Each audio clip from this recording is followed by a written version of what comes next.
Tu te dis, hé Dieu, c'est le même. Voilà. C'est pourquoi j'aimerais pour ce soir vous parler des 4 P en Christ, pour que vous réalisez le privilège justement que vous avez d'être en Christ. Amen. Et la première des choses que vous devrez comprendre, que j'appelle le premier P, que pour ceux qui sont en Christ, c'est déjà vous devez savoir que être en Christ, c'est un privilège. Amen. Le P de privilège. Dans Jean 1, verset 12, on dit à tous ceux qui l'ont reçu, à tous ceux qui croient en son nom, elle a donné le pouvoir. Dans d'autres versions de la Bible, on dit le privilège de devenir. C'est pas tout le monde qui est enfant de Dieu. Alors c'est vrai qu'on avait l'habitude même au pays, hein, souvent les gens nous disaient, ah, nous sommes tous à Bananza, mais nous sommes tous des enfants de Dieu. C'est faux, on n'est pas tous des enfants de Dieu. On est tous des créatures de Dieu. Mais enfant de Dieu, c'est un privilège qui est donné à ceux qui croient au nom du Fils unique de Dieu.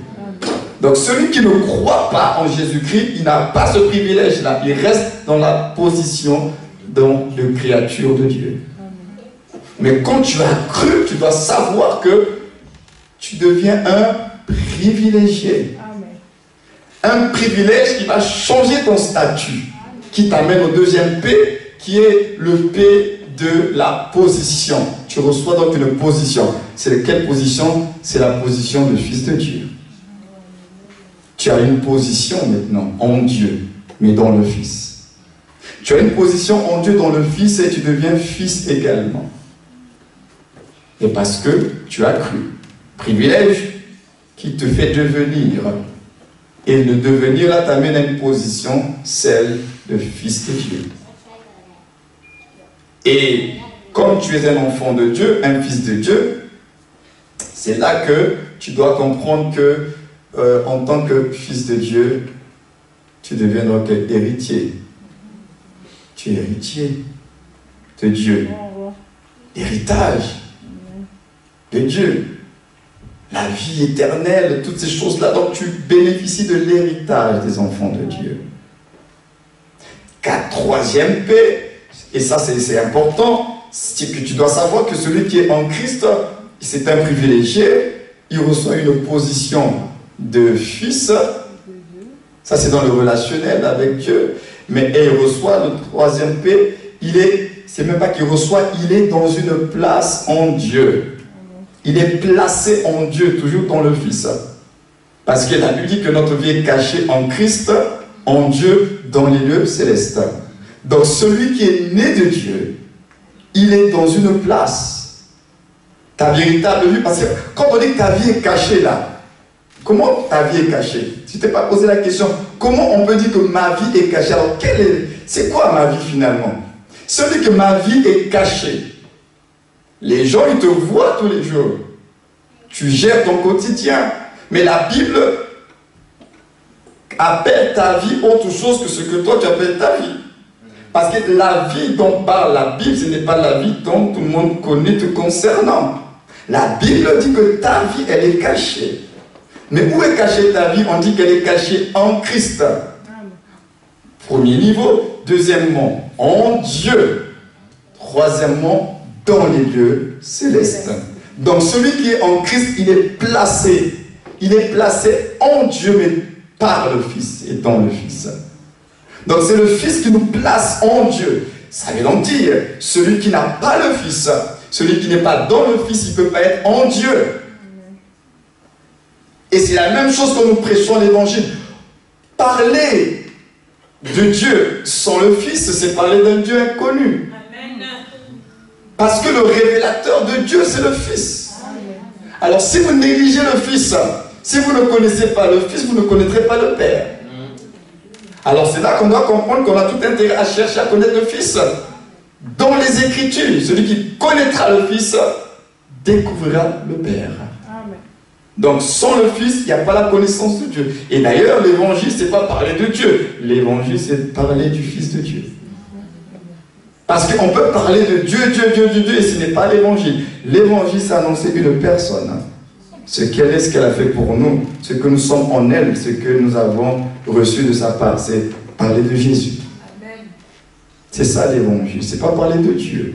On peut tous parler de Dieu, mais s'il n'y a pas Jésus dans ce que nous disons là, ce n'est pas l'évangile, c'est la bonne nouvelle de Jésus-Christ.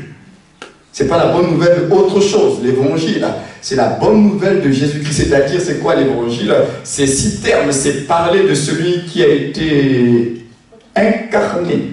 Et la parole s'est faite chair. Parce qu'on ne peut pas parler du crucifié sans parler de l'incarné. C'est l'incarné qui a été crucifié. La parole qui était au commencement, qui s'est faite chair. C'est annoncer l'incarnation, la crucifixion, la mort, l'ensevelissement, la résurrection et la glorification. C'est ça l'évangile. C'est être capable de présenter cette bonne nouvelle de Dieu très haut, El Elyon, qui dans son amour s'est abaissé en portant notre humanité pour nous relever. Faisons de nous ses enfants, mais à travers le sacrifice, le don de sa vie. Car Dieu a tant aimé le monde qu'il a donné. Alors il s'est donné pour pouvoir nous racheter. L'évangile, c'est être capable de présenter Jésus-Christ, notre Seigneur, le Sauveur finalement. Mais on ne peut pas parler de lui de façon brutale. Il faut dire, mais ce Sauveur-là, c'est la parole qui était au commencement. Donc Jean nous explique le processus. Au commencement était la parole était avec Dieu, la parole était Dieu. On dit, en elle était la vie des hommes. On dit, elle était la lumière, elle est venue chez les siens n'ont pas reçu. Et la parole s'est faite. C'est tout ça. On nous parle de Jésus de Nazareth. Donc Jésus de Nazareth doit rester le centre. Donc le troisième P en Christ, c'est le P de la place. Vous êtes placés en Dieu par le Fils. C'est lui qui nous place en Dieu. Et enfin, le quatrième P en Christ, ce sont des grâces que nous avons de la part du Seigneur. C'est le P de pouvoir. Il ne s'est pas contenté seulement de vous sauver, de faire de vous des enfants. Il vous a donné également le pouvoir, l'autorité, la puissance par le Saint-Esprit. Donc vous avez reçu, Dieu nous a aimés. Donc il a, dans son amour, il a mis en œuvre un plan de salut, ce que la Bible appelle la sagesse infiniment variée de Dieu, parce qu'il nous sauve quand même dans sa folie. Peut-être que je ne partagerai pas ça ce soir, mais Dieu nous sauve dans sa folie. Et c'est là qu'on se rend compte que l'évangile, c'est prêcher la folie de Dieu. Parce que ce qu'il fait pour nous sauver là, en temps normal, on dit, ça ne se fait pas. Parce que ce qu'il a fait, personne ne pouvait le faire. Et en même temps, il n'était pas obligé de le faire. Et c'est là que vous réalisez que Dieu, dans son amour pour nous, il n'a pas regardé à sa réputation, à sa dignité en tant que Dieu. Il n'a même pas regardé à cela. Parce que s'il regardait sa réputation, sa dignité en tant que Dieu, n'allait pas mourir de cette façon-là. Et il n'allait pas nous sauver de cette façon-là. Parce que c'était humiliant. Il s'est dépouillé lui-même, humilié lui-même. Abaissé, il s'est fait même pour un peu de temps inférieur aux anges. Il a créé un scandale dans les cieux. Pourtant, pour ceux qui font un peu des études bibliques et tout, il y a ce qu'on appelle les théophanies et les christophanies, c'est-à-dire que les manifestations de Dieu sur la terre. Il venait visiter les hommes, mais pas comme il a fait dans la personne de Jésus de Nazareth, mais il visitait les hommes. Celui qui a dit à Sarah, à Abraham, que l'année prochaine, Sarah, ta femme, aura un enfant, c'était Dieu. Amen. Mais, ce n'était pas comme avec Jésus de Nazareth. Parce qu'avant, lorsque Dieu visitait les hommes, c'était à travers ces différents personnages-là. Il était de passage. Mais il apparaissait, il disparaissait. Mais là, vous allez vous rendre compte. Et les anges, ils étaient habitués de le voir fonctionner comme ça. Mais là, qu'est-ce qu'il va faire? Il va bouleverser l'ordre des choses. C'est-à-dire qu'il va visiter encore les hommes. Mais là, il va passer dans un cycle. Il rentre à travers le fœtus. Et là, pendant 9 mois, il attend. C'est déjà assez étrange qu'un Dieu qui est tout-puissant, Adam a été créé déjà un homme complet. Le sauveur, le dernier Adam, pouvait aussi arriver un homme complet pour sauver le monde. Mais ce n'était pas possible qu'il le fasse ainsi. Pour la simple et bonne raison, nous avons été vendus, livrés au péché par un homme. Et il fallait qu'un autre homme nous rachète. Mais pour que le rachat ait le sens, il fallait que cette humanité soit constatée, une vraie humanité. Alors, il est rentré dans les entrailles de Marie, dans le fœtus. Donc vous rendez compte, dans ce bébé fœtus-là, Dieu était là-dedans. C'est celui qui a créé le visible et l'invisible était dans ce fœtus-là. 9 mois, il était là. Le bébé sort du ventre, il pleure, il ne parle pas, il pleure. Un Dieu tout-puissant, il peut parler, non? Il disait n'importe quelle matière pour parler. Le bébé qui sort du ventre de Marie ne parle pas, il pleure comme tous les bébés ordinaires. Et il va devoir, en tant que bébé Jésus, apprendre des choses. Un Dieu qui est omniscient, qui connaît toutes choses, comment peut-il apprendre des choses alors qu'il connaît tout? Il va devoir apprendre des choses. Alors il apprend à marcher, il apprend à parler, il apprend certainement à manger. Et là les années vont passer. Il est toujours là, mais aucun miracle. Ce n'est pas un bébé miracle qui venait voir un bébé, il fait des prodiges. Non, non, non. Un bébé ordinaire. Alors il va grandir. Il court, il marche, il fait ce qu'il veut, il devient adolescent. Aucun miracle, hein, il ne fait aucun miracle. Mais entre-temps, la Bible déclare en lui habite corporellement toute la plénitude de la divinité. Toute la divinité était présente dans ce bébé-là. Mais aucun miracle ne se fait. C'est ça la folie de l'évangile. Alors les gens ne comprennent pas, mais qu'est-ce qui se passe là? Alors à 12 ans, puisqu'il était un homme comme nous, il avait une âme, la Bible, il a été tenté aussi. Alors à 12 ans, il y a eu cette tentation de la chair, de vouloir commencer à s'occuper des affaires de papa. Mais ce n'était pas le moment. Mais quand même, sa chair, à un moment donné, s'est réveillée. Il veut déjà commencer à faire les choses. Ce n'est pas le moment. Jésus, il faut attendre. Et j'aime bien, après cet épisode, on dit que maintenant, Jésus, après, quand il va repartir avec Joseph et Marie, il va être soumis, il va être docile, il va être soumis à ses parents.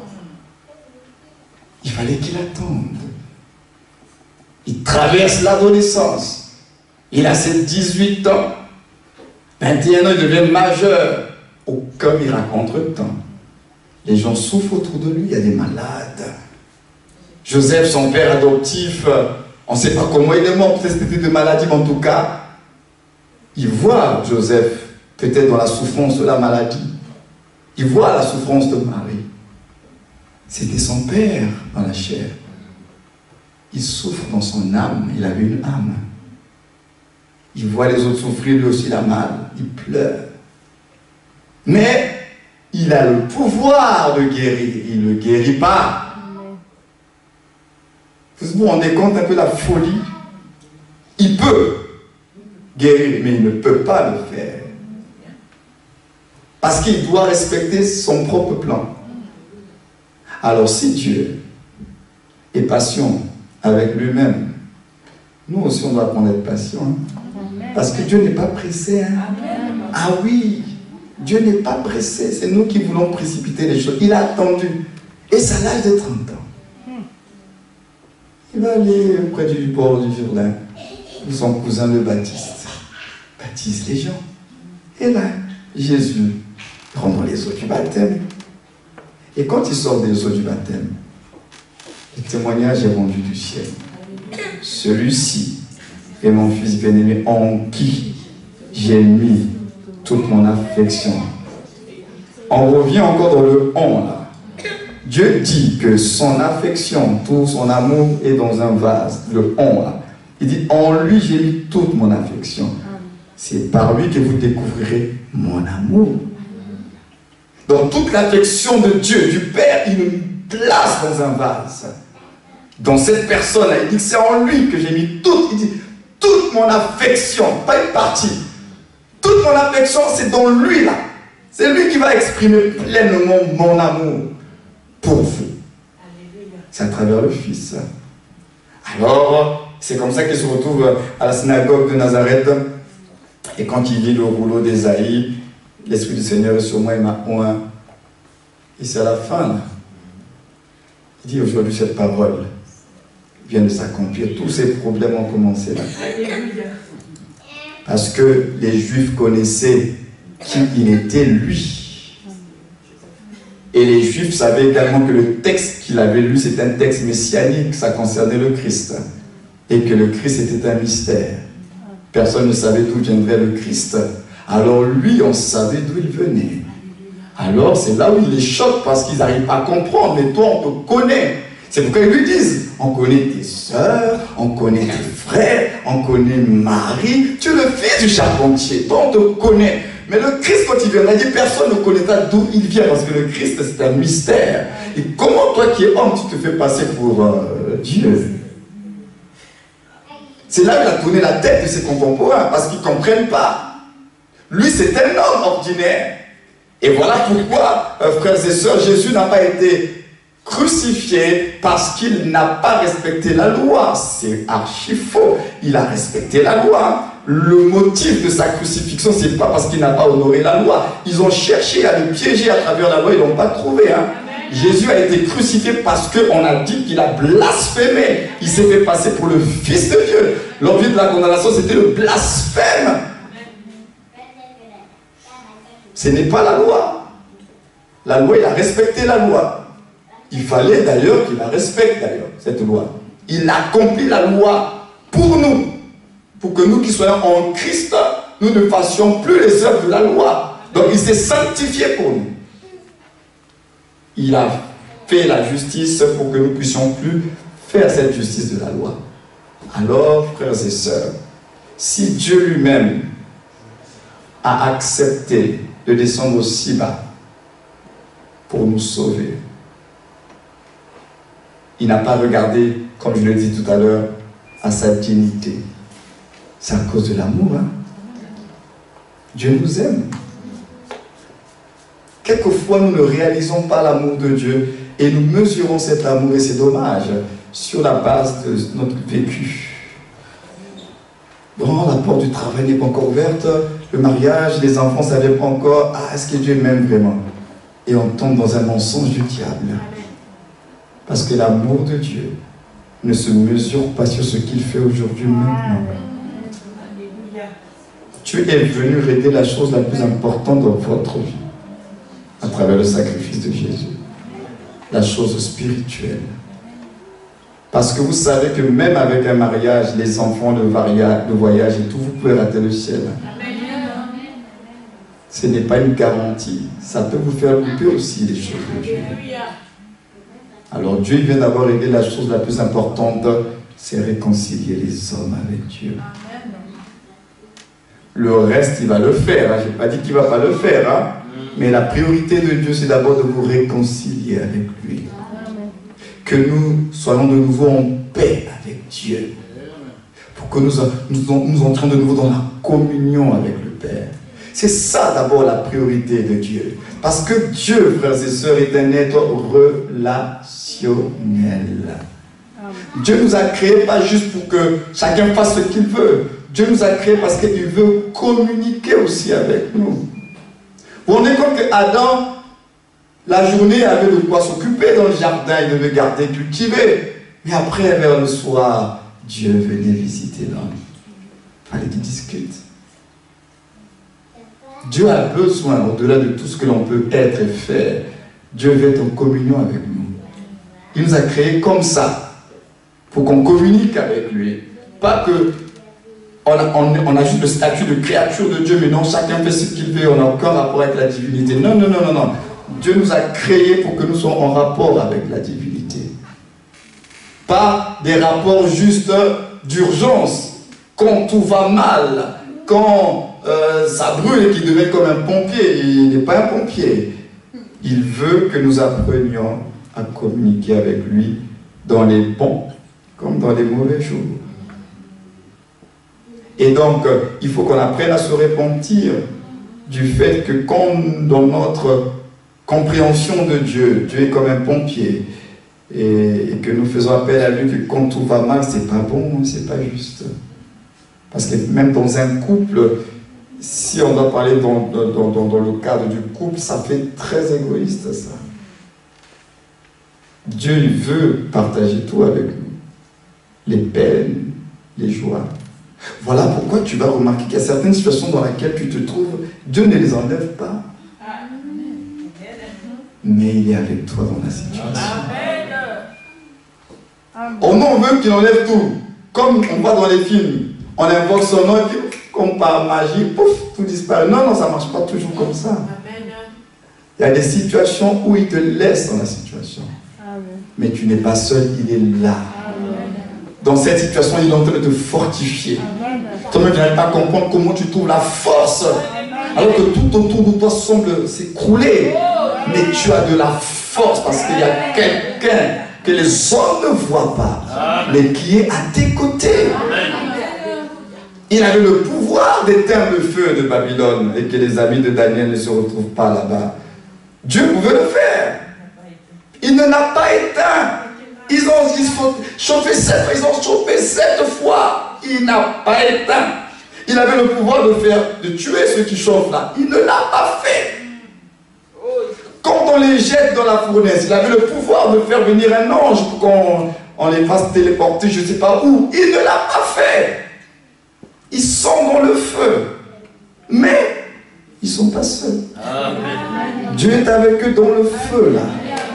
Ah oui, donc à certaines situations, tu auras beau prier, Seigneur, enlève-moi le... Il n'enlèvera pas. Mais il va te laisser là pour que tu apprennes que tu n'es pas seul. Parce que tu as un rédempteur. Amen. Il est vivant. Ah, il n'est pas mort, il est vivant. Amen. Et c'est là que tu réaliseras, oui, mais comment j'arrive à tenir? Mais c'est la force surnaturelle de Dieu, justement. Si jusqu'à aujourd'hui tu tiens là, ce n'est pas par tes capacités, c'est la force surnaturelle de Dieu. Parce qu'il y a certaines situations dans lesquelles tu te trouves, s'il fallait seulement s'en tenir à toi-même, tu n'allais pas tenir jusqu'à cette heure-ci là. Nous ne réalisons pas toujours les capacités surnaturelles de Dieu que nous avons. Amen. Il y a des gens, oui là je veux mourir, mais tu n'es pas encore morte. Amen. Tu pensais que tu allais mourir, mais tu es toujours là, pourquoi? Tu pensais que tu allais abandonner le Seigneur, mais il y a cette force intérieure qui te ramène toujours dans sa présence. Ça vient de qui ça? Ça vient de lui. Même en rompant, tu dis, moi je ne lâche pas Dieu. Mais qui crée ce vouloir se faire en nous, c'est lui. Il y a des moments où ça nous dépasse nous-mêmes. On a une force qui nous prend comme Samson était saisi par l'esprit et on se surprend soi-même à tenir et à faire des choses en temps normal qu'on ne devrait pas faire. Parce que Dieu fait son œuvre en nous. Il y a des situations qu'il va ôter. Mais il y a des situations il ne va pas ôter. Hein. Il va laisser. Il faut que tu prennes conscience que Dieu est avec toi. Alléluia. Sinon, ça va être compliqué. Si Dieu ne procède pas ainsi, on risque de ne pas lui donner la gloire qu'il doit recevoir. Parce que quand notre Dieu devient prévisible, il ne sera plus ce qu'il est. Dieu ne peut pas être prévisible. Si Dieu devient prévisible, il n'est plus Dieu.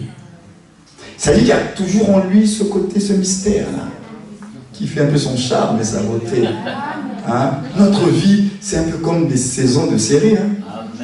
On ne sait jamais ce qui va se passer. Il y a toujours des suspens là. On ne sait pas. Tu as vécu un temps de gloire, tu venais à l'église, tu as témoigné, alléluia, les amis, tu es bon. Et quelques semaines après, pouf, tu te retrouves encore dans d'autres situations. La vie de l'homme, c'est vraiment comme une affaire de saison. La saison 1, comment ça s'est terminé? Peut-être ça s'est mal terminé la saison 1. Mais la saison 2, on ne sait pas le rebondissement. C'est ça qui vient. Tant que ce n'est pas terminé, c'est que tout est encore possible. Mais entre-temps, à travers notre vie, nos épreuves, nos difficultés, Dieu aussi enseigne quelqu'un d'autre qui est à côté de toi. Dieu te prépare à encourager quelqu'un d'autre qui passerait aussi par là. Donc il y a des gens comme ça. Ta vie n'est pas chaotique. Dieu te prépare juste à être le moyen d'encourager quelqu'un d'autre qui est dans la même situation. Alors, c'est à ce moment-là que je me rends compte qu'on devrait même se sentir être honoré d'être des instruments que Dieu va utiliser. Ça peut être quelque chose de folie, mais pourtant c'est vrai. Si Dieu, tu me brises de cette façon-là, c'est vrai que dans ma chair, je n'aime pas. Mais si à travers cette situation, c'est pour aider quelqu'un ou bien un grand nombre, que ta volonté soit faite. Mais je te demande une seule chose, donne-moi la force. Donne-moi la force de tenir. Voilà. Parce que finalement, si tout en moi doit servir à la gloire de Dieu, et si tu veux faire de moi un échantillon pour aider d'autres, Seigneur, il n'y a pas de problème. Mais je te demande qu'une seule chose, garde mon cœur, aide-moi, Seigneur. C'est plutôt comme ça qu'on devrait commencer à prier. Si Dieu a jugé utile que ton brisement, que tes manquements, ça va servir à quelqu'un, sens-toi honoré. C'est ça la folie de la vie chrétienne. Dans le monde ordinaire, on ne va pas dire que c'est quel honneur, ça ne va pas, je vais t'honorer comment. Mais si par toi, Dieu peut utiliser ton histoire, c'est ton histoire, mais pour sauver une multitude, c'est une grâce. Parce qu'on a dit qu'il faut que le grain de blé tombe à terre et qu'il meure. Et c'est la mort du seul grain de blé qui va produire la multitude de la moisson. Alors si toi tu es comme un grain de blé qui tombe à terre, brisé, complètement écrasé par la vie, et si à travers toi Dieu veut sauver un maximum, que son nom soit béni. Comme Joseph, sacrifié, mais c'était pour pouvoir sauver toute une famille. Alors oui, frères et sœurs, en Christ, nous avons tout pleinement parce qu'il est le tout de Dieu. Vous devez vous sentir honoré. C'est un honneur d'être en Christ. Parce qu'en Christ, vous avez le privilège d'avoir un statut changé. Vous avez une position nouvelle, celle de fils de Dieu. Et vous avez reçu le témoignage du Saint-Esprit que vous êtes fils de Dieu. Dieu vous place également en lui-même. Vous êtes dans les lieux célestes avec Dieu. Donc ça veut donc dire que si le sorcier de ta famille te cherche, il va devoir te chercher en Christ. Alléluia. Il va devoir te chercher dans le royaume de Dieu. Or, la lumière et les ténèbres, ils ne peuvent pas cohabiter. Si le sorcier de ta famille doit aller te chercher, il faut qu'il traverse le royaume de Dieu. Amen. Maintenant, il va traverser comment? La seule façon pour qu'il entre, il faut que toi tu ouvres les portes. Si tu n'ouvres pas les portes, il va rentrer comment? Parce que pour qu'il t'atteigne là où tu es, il faut qu'il passe par Christ. Or, le Christ là, qui est Christ par rapport à Satan? D'accord, il est son créateur. Mais aussi, à travers la personne de Jésus, qui est-il? Colossiens 2, verset 15, on dit quoi? Il a dépouillé. Il les a livrés publiquement. En triomphant d'elle par la croix. Donc, qui a dépouillé le diable? C'est Jésus, non? C'est le Christ. Il lui a infligé une grande défaite. Alors, si celui qui l'a infligé une grande défaite, tu vas aller t'aventurer dans son territoire. On a vu ça même dans le monde, hein, quand dans le quartier, quelqu'un t'a bien maté, là, tu évites même de passer par le quartier en question. Quand les grands feux du quartier, ils t'ont fait du mal, là, tu ne vas pas passer là-bas. Tu sais que là-bas, la façon dont on t'avait frappé, là, tu vas éviter l'endroit. Le diable sait. C'est pourquoi en Christ, là, il ne nous attaque pas directement. Il ne peut pas. Parce que Christ, c'est le triomphateur de Golgotha. Amen. Et il a fait de sa victoire la nôtre. Mais non, Satan, lui, il ne va pas procéder directement. Il ne peut pas. Mais il va passer par des éléments extérieurs. Toucher ton âme. Te faire des suggestions. Pour que toi-même, tu ouvres les portes. Parce qu'en réalité, quand tu pêches, c'est toi qui ouvres les portes. Satan ne t'oblige pas à pécher. Il te tente. Il va t'inciter. Il va te faire des suggestions. Mais le péché, c'est toi qui poses les actes, c'est pas lui. Il n'a pas fait tomber le fruit de l'arbre ouvert de force la bouche de Ève et introduit le fruit dans la bouche de Ève. Mais ce n'est pas ce qu'il a fait. Il a juste utilisé la tromperie, la ruse, la parole. Ce qui a pris le fruit, c'est Ève. Qui a ouvert la bouche, c'est elle-même. Qui a mangé, c'est elle-même. Ce n'est pas le diable. Voilà pourquoi, lorsqu'il y a eu la sanction, chacun a eu sa part. Amen. Parce que chacun était responsable devant Dieu. Alors oui, donc en Christ, les premières bases, c'est que vous devez vous sentir en sécurité. Celui qui est en Christ, ce n'est pas juste une affaire de slogan, c'est bien plus que cela. C'est un privilège, c'est une position, c'est une place, c'est un pouvoir. Vous avez reçu de l'autorité, le Saint-Esprit en vous, c'est l'autorité de Dieu également qui est en vous. Vous avez reçu de la puissance et pour pouvoir exercer justement cette autorité, parce que justement Dieu ne veut pas qu'on soit passif, il veut que l'on soit actif, parce qu'au final, comme je le partageais avec mon frère dans la voiture, les promesses de Dieu, les territoires que Dieu nous donne sont déjà occupés. Amen. Maintenant, Dieu nous donne la capacité, la puissance, l'autorité pour faire déguerpir les occupants de votre terre. Il sait que s'il ne vous donne pas la puissance et l'autorité, vous n'allez pas pouvoir les faire partir. C'est là que vous comprenez pourquoi vous êtes revêtus d'autorité, de force et de puissance. C'est pour pouvoir justement exercer l'autorité et nous donner des ordres sur ce qui est à vous. Parce que votre héritage est déjà occupé. C'est à vous maintenant de pouvoir dire, c'est mon héritage, c'est ma part. Voilà le document légal. Allez, il faut déguerpir. Alors le testament, nous avons le testament. La Bible, le testataire est mort. Jésus de Nazareth est mort dans son corps de chair pour que le testament nous soit accordé. Il est ouvert aujourd'hui. Donc nous avons toutes les dispositions légales qui nous confèrent nos droits.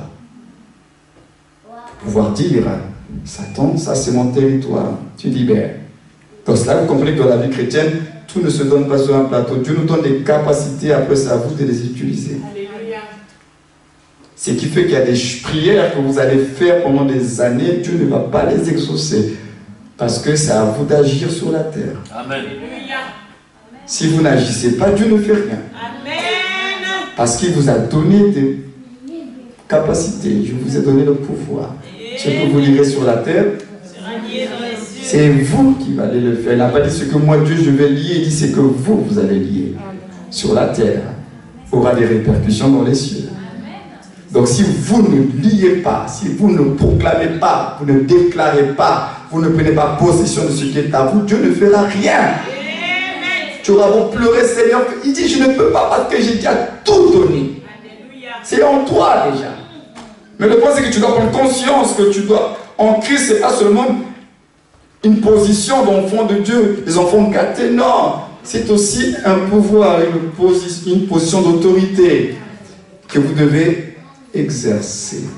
Et c'est pourquoi vous allez remarquer que dans la vie chrétienne, il permet certaines difficultés, l'adversité, parce que votre autorité, il faut que vous puissiez l'exercer. Et la Bible dit, il exerce nos mains au combat. Il y a des situations où Dieu les laisse parce qu'il faut que tu exerces ton autorité. Sinon, tu as une autorité qui est là, mais tu n'as pas l'opportunité de l'exercer. Non? Tu vas devoir l'exercer. Un chauffeur, un policier, je vais terminer par là, un policier de la circulation, s'il est dans une ville, il n'y a pas de voiture, il n'y a aucune circulation, il ne sert à rien. Il aura beau porter son plus beau costume, sa plus belle casquette, son plus beau bâton et tout ça là, il se met dans une ville où il n'y a pas de circulation, il n'y a rien, il ne sert à rien, bien qu'il incarne l'autorité. Il devient utile lorsqu'il y a maintenant un trafic. Quand le trafic, ça bouge, là il devient utile, il peut faire arrêter, il peut faire passer, là il devient utile, son autorité a tout son sens à ce moment-là. Alors nous également, nous comprenons qu'en tant que chrétiens, on est dans un monde, c'est pourquoi Jésus a dit, je vous envoie comme des brebis au milieu des loups. Il y a des loups qui sont là. Nous sommes dans un monde qui est régi par la puissance des ténèbres. Le diable existe, il est réel. Mais Dieu nous laisse là pour exercer notre autorité. C'est pourquoi il dit, voici les miracles qui accompagneront ceux qui auront cru. En mon nom, ils chasseront les démons. Donc c'est un pouvoir que nous avons reçu de Dieu. Mais on va le faire comment? Il faut qu'on soit dans des situations, qu'on soit confronté à toutes ces forces-là qui sont là dans notre quotidien. Donc l'autorité que vous avez, c'est pour tout ça. Mais retenez pour ce soir que vous êtes honorés d'être en Christ. Amen. On va se mettre debout et on va prier le Seigneur. Je suis honoré d'être en Christ. C'est un honneur d'appartenir à la famille des enfants de Dieu. C'est un honneur qu'il m'appelle par son nom. Que même si les hommes ne me connaissent pas, le ciel me connaît. C'est un honneur que ma vie soit cachée. Mon véritable moi, il est caché en Dieu. C'est un honneur, c'est un privilège, c'est une grâce. Merci Seigneur. C'est vraiment quelque chose que nous voulons apprendre à célébrer, la grâce en Jésus-Christ. Alors si tu peux pouvoir élever ta voix pour pouvoir célébrer cette grâce-là en Jésus-Christ, la grâce d'être appelé fils héritier de Dieu, la grâce d'avoir une vie mise à part, la grâce qui t'appelle par ton nom. La Bible dit à celui qui nous aime, qui nous a délivrés de nos péchés par son sang et qui a fait de nous un royaume de sacrificateurs pour Dieu son Père, à lui soit la gloire, l'honneur, la puissance et la majesté au siècle des siècles. Oui, à Jésus-Christ notre Seigneur, qui nous a aimés, qui nous a délivrés de nos péchés par son sang, qui a fait de nous des rois, prêtres, sacrificateurs pour Dieu son Père. Oui, à lui l'agneau de Dieu soit l'honneur, à lui l'agneau de Dieu soit la gloire, à lui l'agneau de Dieu soit la force, la puissance, le règne pour l'éternité, à celui qui nous a aimés le premier, qui s'est donné pour nous, à celui qui dans sa hauteur est descendu, s'est rabaissé pour nous relever là où nous étions tombés par le péché, à celui-là qui n'a pas regardé à sa dignité en tant que Dieu, mais qui a regardé avec un regard plein d'amour et de compassion à ce que nous sommes à ses yeux. Oui, à celui qui nous a aimés le premier, oui, à celui qui nous aime encore aujourd'hui, oui, à celui qui a un plan de paix et non de malheur pour chacun de nous, soit la louange et la gloire pour l'éternité. Oui, à Jésus-Christ notre Seigneur, à Jésus-Christ notre Rédempteur, à Jésus-Christ notre Libérateur, à Jésus-Christ et Jésus-Christ notre soutien, notre appui et notre abri. Que la louange et la gloire reviennent à notre Seigneur et à notre Dieu. Tu es Seigneur pour l'éternité. C'est une grâce, c'est un honneur, c'est un privilège que tu nous fais de pouvoir te servir, de pouvoir nous approcher de toi, de pouvoir t'invoquer. Merci Seigneur pour la 9e heure où le voile du temple se déchira, où le voile se déchira de haut en bas, où l'accès a été rendu possible à tous les peuples, de toute tribu, de toute nation, de toute confession. Oui, c'est avec assurance, grâce à Jésus-Christ notre Seigneur, que nous nous approchons du trône de la grâce, car là se trouve la miséricorde du Père, la miséricorde de Dieu. Oui, à toi qui es riche en bonté, oui, à toi qui es riche en bonté, lent à la colère, Dieu de compassion, nous bénissons ton nom. Tu es Dieu en vérité, dans les cieux comme sur la terre, personne n'a été trouvé digne comme toi. Tu es le maître des tempêtes et de nos vies.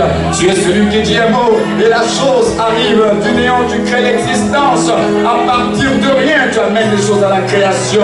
Tu es le Seigneur de gloire. Tu es le Dieu vivant, le Saint d'Israël, le puissant de Jacob, celui qui change les déserts en fleuves, celui qui change les fleuves en désert, celui qui fait enfanter même celle qui a été condamnée par la médecine. Tu es Dieu, tu as les paroles de vie. Pierre a dit, à qui irions-nous? Tu as les paroles de vie. Oui, tu as les paroles de vie. Jésus-Christ notre Seigneur, tu es l'agneau de Dieu, tu es l'agneau de Dieu, tu es l'agneau de Dieu, rédempteur du monde, tu es l'agneau volé avant la fondation du monde. Oh, quel amour, quel amour. Tu n'as pas attendu la chute d'Adam, mais tu avais déjà prévu le sacrifice. Tu avais déjà prévu le sacrifice. Avant même qu'il y ait cette chute, l'agneau était déjà là. Merci Jésus pour ce que tu es pour nous, pour ce que nous sommes pour toi, pour tout ce que nous avons reçu de ta part, pour la place que nous avons dans ton cœur. Merci pour ton amour. Merci pour ton amour, Seigneur. Nous sommes reconnaissants ce soir. Alléluia.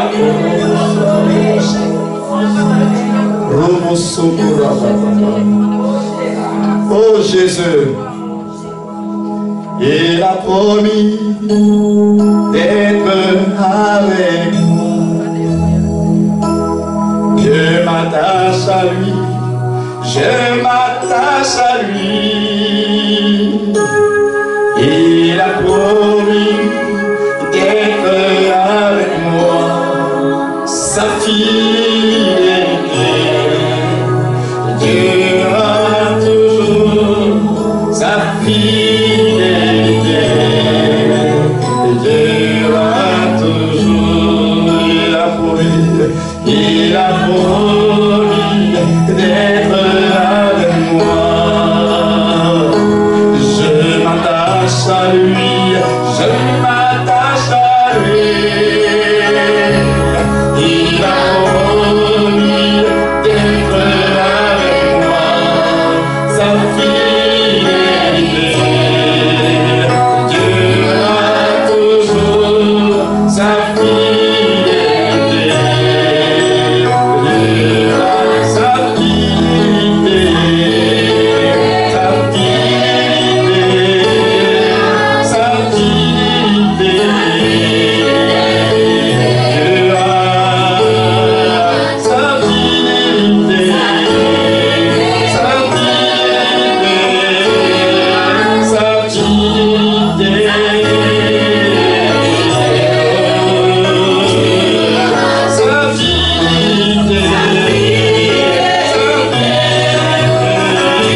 Est-ce qu'on peut acclamer pour le Seigneur?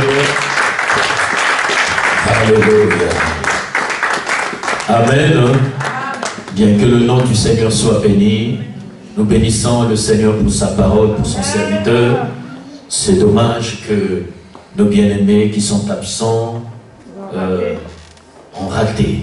Mais je pense que la sagesse du Saint-Esprit voudrait que demain, que le pasteur puisse, je ne sais pas comment il fera, mais ça c'est le Seigneur lui-même qui conduira toutes choses.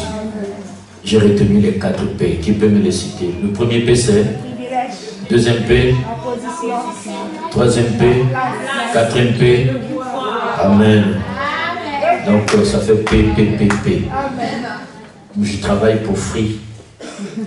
Quand on lance la box, hein, il y a les P qui s'affichent. Ça veut dire que c'est l'authentification qui se fait au niveau du centre téléphonique. Amen. Donc les 4 P qu'on a reçus authentifient notre positionnement en Christ. Amen. N'ayez crainte de rien. Donc demain, nous continuons, nous sommes ici à partir de 13h. Donc, appelle ton frère, celui qui n'est pas venu. Tu lui dis, tu as loupé de bonnes choses. Mais on t'a préparé le dessert. Amen. Que le Seigneur